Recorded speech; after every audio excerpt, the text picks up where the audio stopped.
In times of rising extremism and global uncertainty, it's natural to feel the weight of despair. History's darkest chapters seem to echo in today's headlines, and the shadows of authoritarianism loom large. But as we've learned from generations of resistance movements, from civil rights activists to indigenous defenders, darkness often precedes the most profound transformations. In this episode of Pushback Talks, Fredrik and Leilani Farha welcome Leah Gazan, a Canadian member of parliament who carries within her family story the memory of genocide across 2 continents. Together, they explore how we can transform our collective anxiety into meaningful action, and why we must resist the temptation to give in to cynicism and fear. We're witnessing a critical moment where nations must choose between appeasing extremism and standing firm in defense of human dignity. History has taught us that there can be no compromise with those who traffic in hatred and division. Instead, this is a time to forge new alliances, strengthen democratic institutions, and prove that our commitment to human rights isn't just words on paper. And Leah says it's time for Canada to show leadership in doing just that. As our podcast reaches listeners in 164 countries, we're reminded that the struggle for human rights isn't a local battle. It's a global movement that demands our unwavering commitment. Whether we're confronting economic inequality, standing up for Indigenous rights, or pushing back against corporate or colonial power, we can't choose when to care about human dignity. It must be defended everywhere, always. Join us for a conversation about finding courage in community, turning despair into determination, and remembering that the most powerful changes often emerge from our darkest hours. This is Pushback Talks, where hope is an action we choose every day. I'm Fredrik and I'm the filmmaker. And I'm Leilani Farha, and I'm the advocate.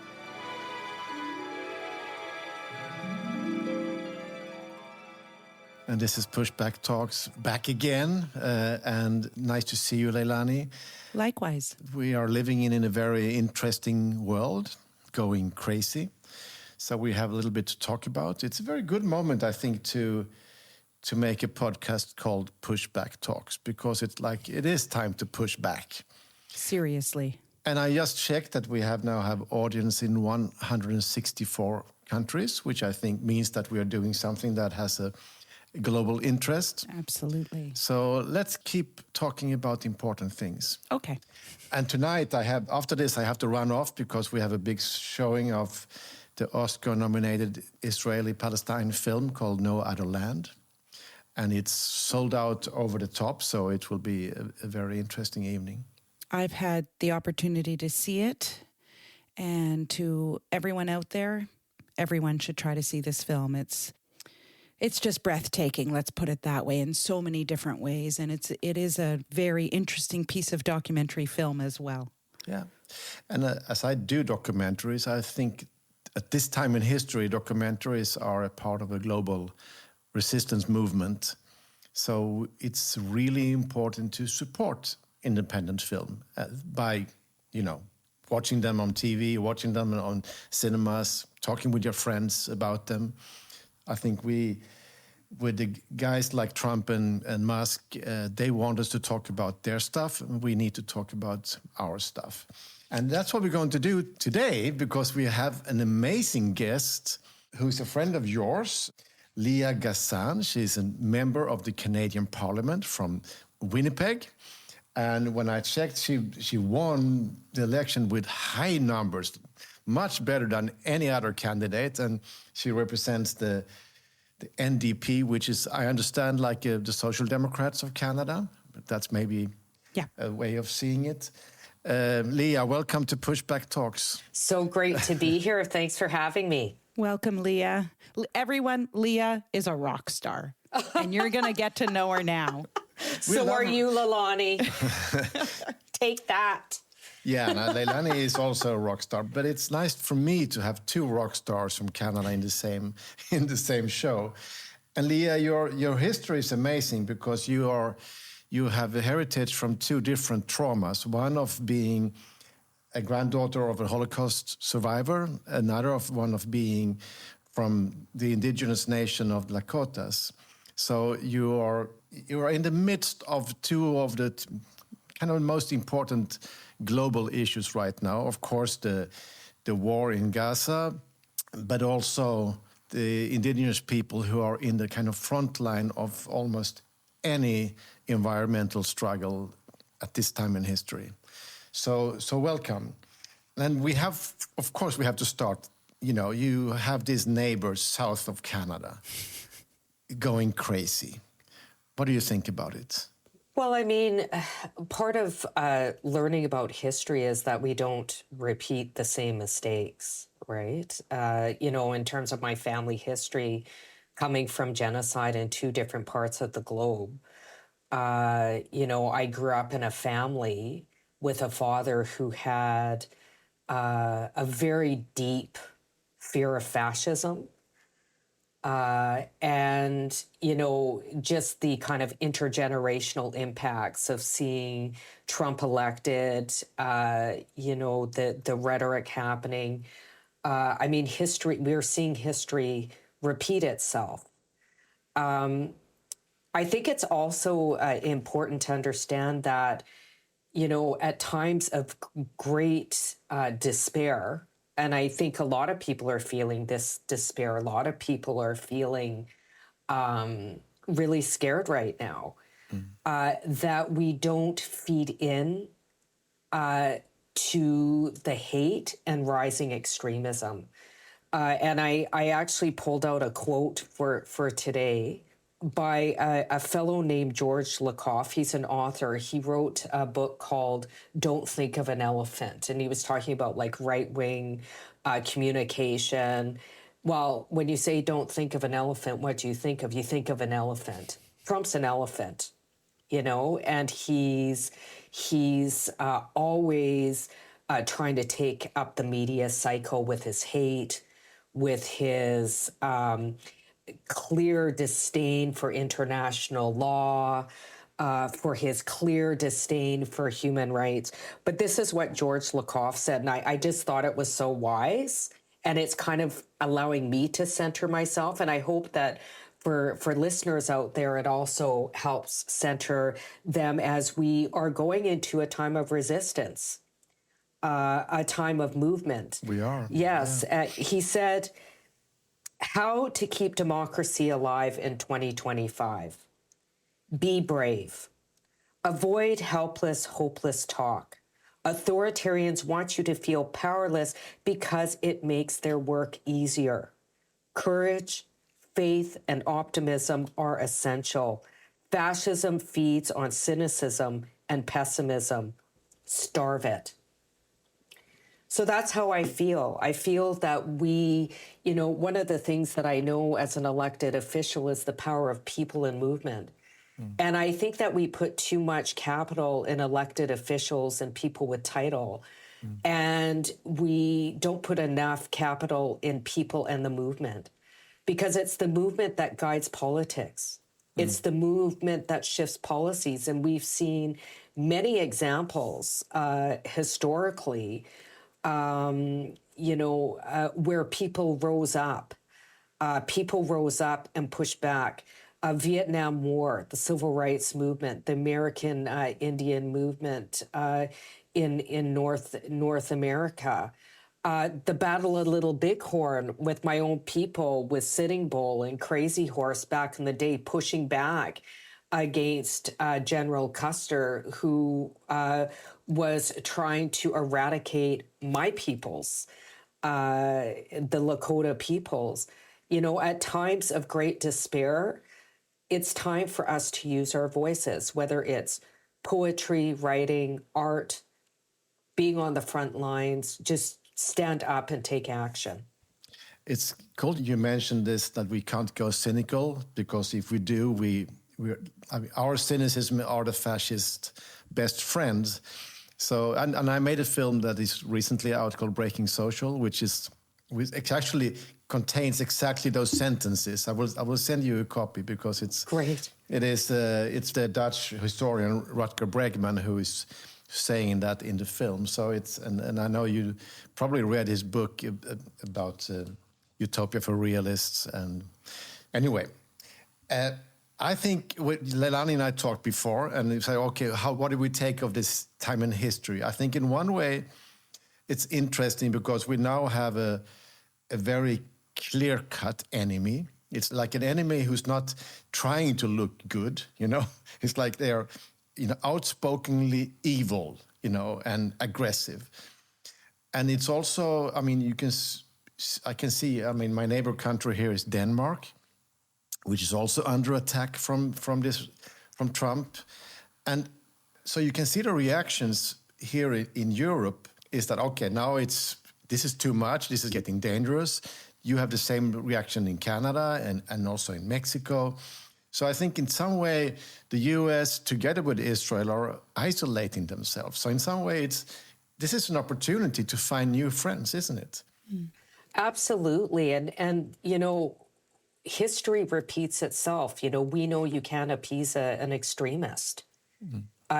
Because it's not about the issues that they're putting forward. Like in Canada, he's talking about, you know, protecting the border and, you know, coming up with these racist tropes of the evil migrant when there's like less than 1% of people fleeing the US, and I'm sure there'll be less now. Like, who wants to flee there? Quite frankly, with a guy who has fascist tendencies. You know, I mean, it's all a fabrication. And, you know, and I see a lot of high profile political figures, even in Canada, trying to placate and pacify an extremist. You know, during the Holocaust, they called them Nazi sympathizers. You know, you can't play footsie with an extremist. So absolutely, I think it's a great opportunity, a great time to, you know, build friendships with countries around the world so that the U.S. doesn't have this monopoly, including changing legislation in Canada to, you know, make it less cumbersome to even do interprovincial trade between our provinces. This is a time of reflection. And like I said, you know, during times of great harm, a lot of good can come out of that. And, you know, let's take this as an opportunity. Let's not feed into pessimism. Let's be realistic. He is a threat. I'm certainly not trying to enforce toxic positivity, but let's look at those areas where we can push and advance forward so that we can come out on the other end and maybe lift up human rights even better, protect human rights even better, human rights that are under threat globally right now. That's the puck over to you, Leilani. Puck is the ice hockey of Canada, so yes, yeah. and Sweden. So, so Leilani. Okay, having never played hockey, I'll take the puck. Yeah, there's so much to say. I feel like I'm operating on two different wavelengths. One is this issue around. Well, it's something that, in fact, Fredrik, you taught me through our working together on Push, and it's the who controls the narrative, and do you get sucked into someone else's narrative, or do you stick with your own narrative? And I feel that very strongly right now. I myself was getting so caught up in all this Trump-isms, from the tariffs to his real estate grab attempt of Gaza. And then I had to sort of stop myself and recognize, wait a second, I have a very important agenda of my own that is connected to the agenda of a worldwide movement to claim the right to housing for people around the world.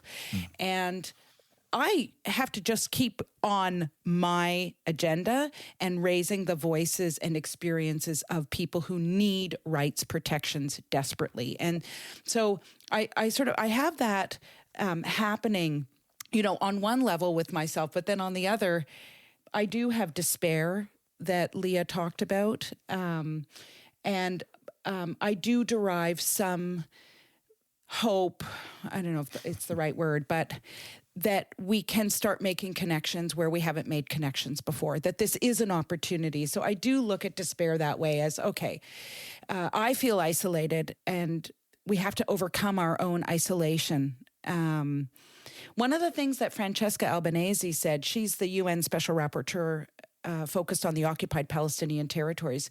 She said that the states and Trump are isolating themselves, that they want isolation, and that's exactly what we should give them. Yeah. And that's, of course, what Leah was saying, and you as well, Fredrik, right? And I really like that. I think we need to make new friends and strengthen existing friendships with real friends. And also go back to what values do we have in common with people. And I know, Leilani, we were joking about this morning, that you always been complaining over your own country, Canada, that is so lame and so weak in taking positions around what's happening in Gaza and so on. But suddenly you say, wow, Canada, you go there suddenly. So this is this also kind of puts you together with people again. It's interesting, isn't it? Well, I'm kind of in the same boat, however, I think Canada, it's really important right now that we don't feed into extremism, that we take positions that uphold human rights, and that includes all human rights that are under attack. I mean, we currently have a leader of the Conservative Party, Pierre Poilievre, who is like a mini Trump, he's a Trump wannabe. He's been endorsed by Elon Musk, and we can look at somebody else's backyard, but we have to also protect our own backyard. We have to protect our own backyard from extremism. We have to protect our own backyard to ensure that we elect people who will uphold international law. I mean, Pierre Poilievre is on record indicating that he supports Israel without qualification. He does not support the ICC ruling that has come out. He's another Trump. Trump invited somebody who has an arrest warrant on American soil to negotiate a land deal to further occupy Gaza. So we have to look carefully at our own backyard. Yes, I'm glad we're not in the States, and I want to make sure we don't become the States. And I think anyone who would have like an endorsement from Elon Musk is like having a proof of being really bad. So whoever got that endorsement is someone you should look away from. Yeah. And this is happening now in elections in Germany, in Canada, in many other countries. So he's supporting all the really bad people. And of course, but at the same time, it also makes the map clearer in some way. Of course, he's a very dangerous enemy. But it also makes the rest of us. I can see also here in my own country that former conservative prime ministers and so on are now speaking out, saying out loudly that the U.S. is going in a fascist direction. This is coming from conservative politicians. So it is kind of, I think it's interesting. And so it gives us this opportunity to work with new people and new connections. And as you said, Fredrik, it reinforces, or at least it compelled me, the tariff threat on Canada really compelled me to think about what is it about this nation that I do value. After spending 16 months railing against the government that was not espousing values that I believe in, things like human rights and international legal order and law, I was like, okay, but wait a second. I'm having a reaction to Trump saying that Canada should be a 51st state. What is my reaction?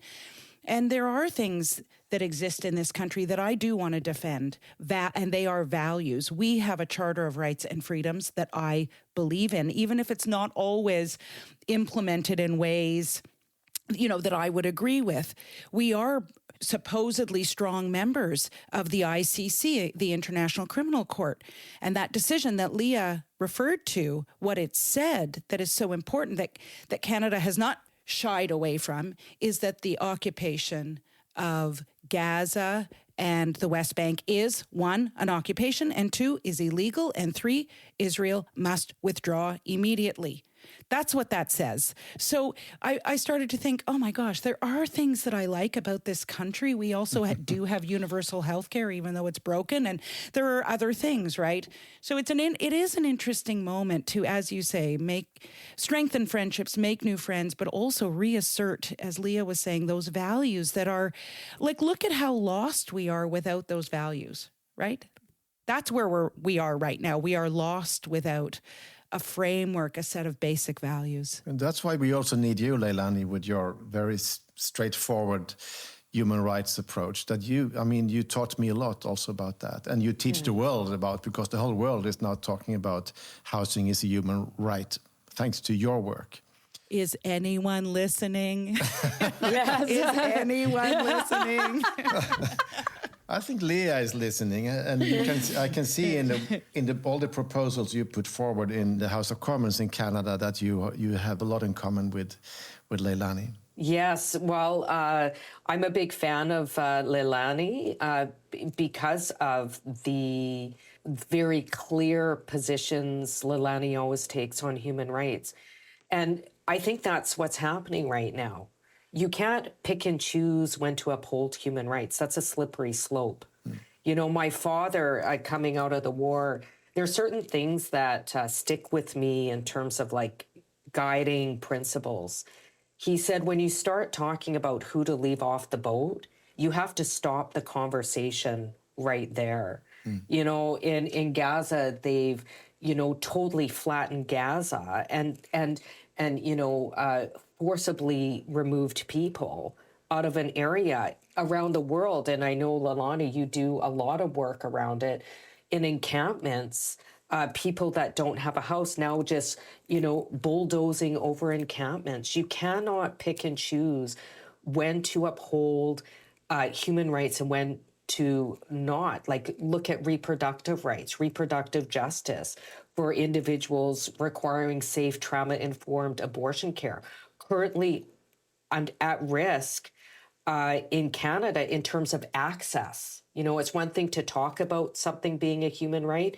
It's another thing to provide access to that right. In the States, they're abolishing the ability to have gender-affirming care and access to safe, trauma-informed abortion care. It's a slippery slope. The attack on trans folks, a very small percentage of the population picking and choosing when to uphold human rights. From leaders, the most extreme leaders, fascist, talking in the name of freedom. They're anything but freedom. And it seems like they do it just for fun, because they can hurt somebody, they do it. And it's kind of, it's unheard of in history in some way that what they are doing now it's so aggressive, and they like it to be aggressive, and they want to scare people around. And of course, for a US citizen, this is like really complicated because they're breaking down government. They're not reforming government, they are destroying government, which is like a hell of a difference. So because every government needs reforms, of course, but this is like extremely destructive. Yes. I tend toward the naive sometimes, as was revealed in Push, and no one ever lets me forget it. But, I just want to talk to some of these people.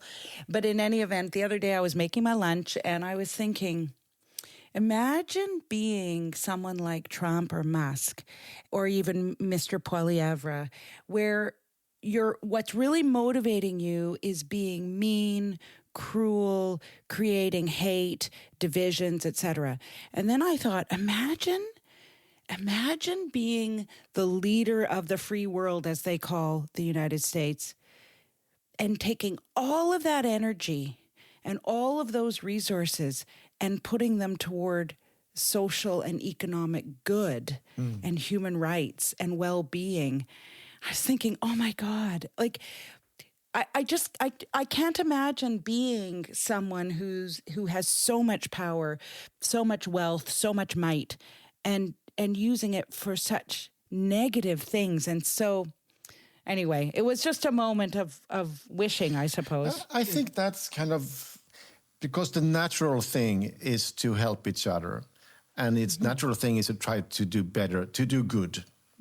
And of course, then you can have different strategies. Somebody loves capitalism more than others, and but this is like extreme. Yeah. It's extreme, and it's so filled with hatred. Leah, we should talk about your work also a little bit before we get stuck here. Because I know you've been working for universal basic income. You've been proposing that, which is also what I've been looking into with Rutger Bregman. But tell me, why are you a fan of universal basic income? Well, I'm elected where I'm elected and serve. I represent one of the poorest urban ridings in Canada. And one of the things that I often say is that poverty is one of the most violent human rights violations. It's so violent. And many of the folks that are living in poverty are Indigenous folks in Canada. We actually have the highest rate of poverty in Canada. Many folks who are poor and homeless on our very own lands. We talk about reconciliation in Canada. Well, we need economic reconciliation. I'm not talking about economic reconciliation like you either participate in resource extraction and we'll send in the cops. I'm talking about economic reconciliation, providing everybody what they need to live with dignity and security. A lot of folks that struggle with income, for example, are dealing with complex mental health and trauma issues. Many folks, 70% of people in Canada with intellectual disabilities live in poverty. This whole notion that the value of a person is based on work and not just being a human being, we need to push back against that rhetoric. Not everybody can work 5 days a week. Do we want seniors that are like 80 years old? Get back to work, Grandma. Like, I don't want to live in a world like that. And we know for every dollar you provide a person, it goes back into the local economy. So it's good for people. And it's good to build healthy economies. And then also, I've been coming to Canada regularly to show my films and so on. So I've seen this amazing, horrible story of the boarding schools of where Indigenous people have been almost murdered or been murdered. This is also something, it's a part of the trauma that is like still very strong also in Canada. Well, absolutely. For over 100 years, over 100,000 Indigenous children were kidnapped from their homes and placed in residential schools where they experienced sexual, emotional, violent, emotional, psychological, spiritual, and physical abuse. Many of the students never made it home and died at the schools. And, like what school has a graveyard around it? Residential schools have graveyards around it. So this has had a lasting impact on our communities and our families. And people lost their languages and their culture and their memories. Language, culture, dignity. They lost their mental health, the ability to be families. Because they had directly attacked our kids and our families. And we often talk about students that went to the schools, but we rarely talk about the parents. Can you imagine how silent our communities were when all the kids were kidnapped and taken off to the schools? So what you have on the streets in Winnipeg is also part of this historical crime in some way. For sure. And there's now more kids in care than at the height of residential school. Many kids that end up in the child welfare system that get dropped off at shelters when they turn 18 years old, directly into being houseless, directly at 18 years old. In Winnipeg, the 60 scoop. There's been an ongoing an attack on the human rights of Indigenous peoples in Canada. And it's all rooted in the violent dispossession of our lands, territories, and resources. Even our police forces, the RCMP, were used to enforce and kidnap kids from from their communities and ship them off to residential schools. So it's systemic and it's ongoing. So great that they have a representative as you in the Canadian Parliament, I would say. I can see that you also been active in other important global struggles. In my last film, Breaking Social, I also portray Chris Smalls, the leader of the Amazon Labor Union in the US, and I see you've been standing up for the Amazon Labor Unions is it in Montreal or? In Quebec. Quebec, yeah. Yeah, so in Quebec, I think what's happening in Quebec is a case in point with how this big tech oligarchy, really it's a oligarchy, is fighting a one-sided class war against workers, anti-union, pushing back against collective bargaining. Something that in Canada, that I hold in high esteem, and Leilani brought it up. The Supreme Court of Canada has upheld the right to collective bargain and the right to unionize. And in fact, when Walmart tried to do the same thing in Canada, closing down their locations, they lost in court. So, currently, I'm hoping that we can push back against Amazon. Certainly our party is pushing to boycott Amazon right now, stand in solidarity with workers, because we see what I called, many years ago, actually in 2018, actually, when I decided to run, I called it a growing corporate dictatorship. And people are like, oh, Leah, that's kind of extreme, right? Not any longer. And not any longer. We see a growing corporate dictatorship. We see media moguls, the oligarchy taking over communication. We're seeing a growing corporate dictatorship, and we need to push back against these leaders. Let's not forget that Jeff Bezos was one of the bros giving Trump the high five when he got elected, because he's their leader. He's not the people's leader. The tariffs he's putting in, he's not the people's leader. It's going to get more expensive for Americans. Why is he punishing his own people? Yeah. So I'll leave it at that. Anyway, I could go on and on. Yeah. Well, and just to say that what's happening with Amazon in Quebec is super serious. I mean, there's something like 7 facilities that they are going to close down. It's going to impact more than 4,000 employees, 4,500 employees. They make terrible wages, like $8 lower than other similarly situated factory workers. The conditions are terrible. Amazing. And Amazon claims it's not unionization. Oh, really? I mean, it's really outrageous what's happening. And they are going to court, as I understand it. The workers are going to court to push back against this, which is what needs to happen, of course. But, it just amazes me. These actors, as you say, the oligarchy, and their willingness to destabilize populations, to line their own pockets. That's what Elon Musk is doing. That's what Bezos is doing. That's what, in my world, Blackstone and the head of Blackstone is doing. I mean, destabilizing people. I think it's interesting coming from Canada or from Sweden collective bargaining is a part of our culture. It's not even controversial. But here in our country, we have a 1-year-long strike on Tesla workshops. And so Elon Musk refuses to sign a collective agreement. And so there is a 1-year-long strike against Tesla. Wow. And it's in some ways stupid, because now I can see the sales of Tesla is going down all over the world. Here in Europe, a lot. Yes. Yeah.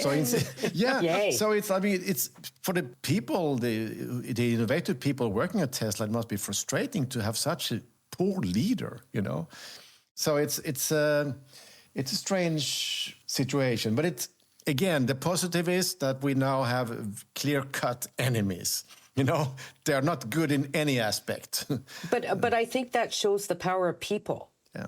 That's right. The boycotting of Tesla, the boycotting of Amazon. And quite frankly, in Canada, the current government has done a lot of union busting, on our ports. for example, with Canada Post right now. Right.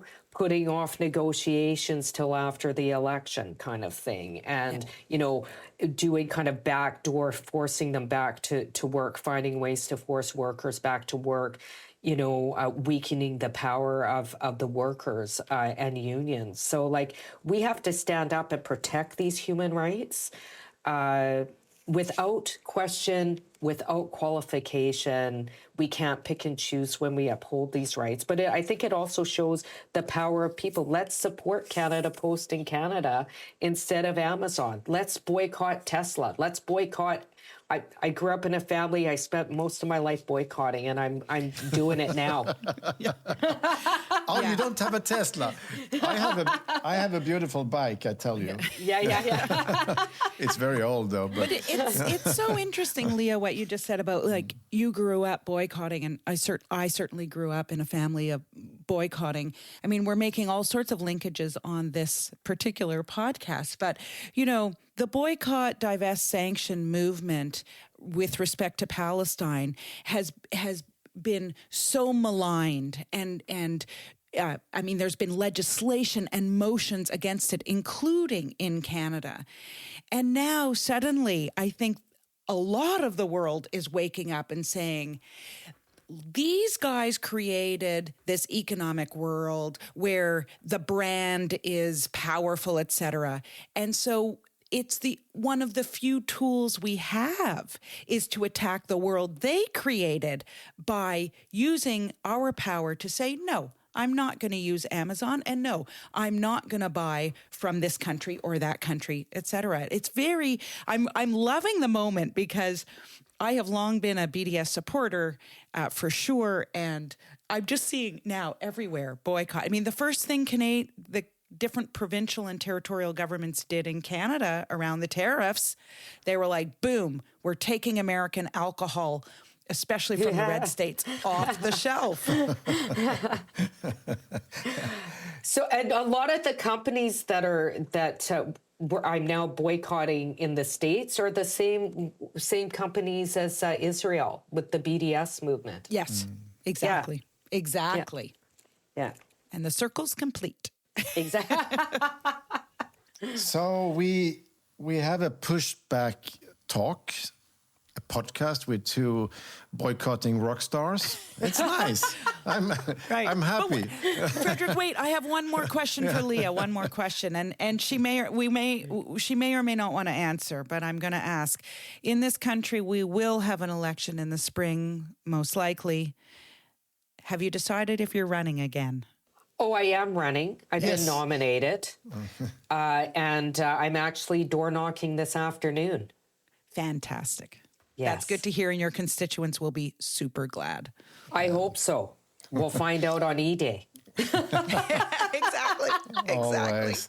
It's a lot of work to be in this game, but thank you for your work and for your energy and for being with us. That's the luxury I have together with Leilani, that I meet a lot of inspiring people, even if it's only through this screen. but it's very nice, and I will tell Leilani to send you my film, so I think you will like it. Yes, absolutely. And have a great day out there on the streets of Winnipeg. Hope it's not too cold. Yeah, it's a cold day for door knocking. No, it's warm. It's very cold. Very cold. Yeah. I'm going to go in apartments. I have to be honest. Right. I could fib, but I'm going to be in apartments. Today it's apartments. Yes. Yes. How cold is it? It's like minus 23. Oh, I will not. It's too much for me. That's too much for me too. And I live here. Yeah. Yep. It's balmy in Ottawa, minus 10. Just minus 10. Yes. Yeah, in Malmö, Sweden, it's like plus 3 or 4 or something. So it's it's just +1. So it's kind of oh yes. Don't flaunt your warmer weather. Yes. I think it's too cold anyway. It's too cold anyway. You so-called Nordic country. But I like my kind of Nordic. It's because it's closer to the south. Yeah. I have to run off for this important screening of No Other Land. Yes. And so thank you, Leah, for being on our podcast. Thank you, Leilani. Please tell our audience how we fund this podcast. Well, we don't fund the podcast, but we love new friends and new supporters. So if you go to patreon.com and look up Pushback Talks, you can support us. Every little euro, dollar, etc., lira, no. Anyone using lira anymore? It all helps. And also, please tell your friends about the podcast. Also make comments, subscribe to the podcast. Do everything you know that helps the algorithms. And be a good friend, because at this time in history, we need our friends because we have really mighty enemies. So be a good friend. See you soon, Leilani, and thank you, Leah. Thanks, Fredrik. Thanks, Leah. Thanks so much for having. Great seeing you both. Thanks. Bye. Bye. Bye. Pushback Talks is produced by WG Film. To support the podcast, become a patron by going to patreon.com/pushbacktalks. Follow us on social media at make_the_shift and push_the_film. Or check out our websites, maketheshift.org, pushthefilm.com, or breakingsocialfilm.com.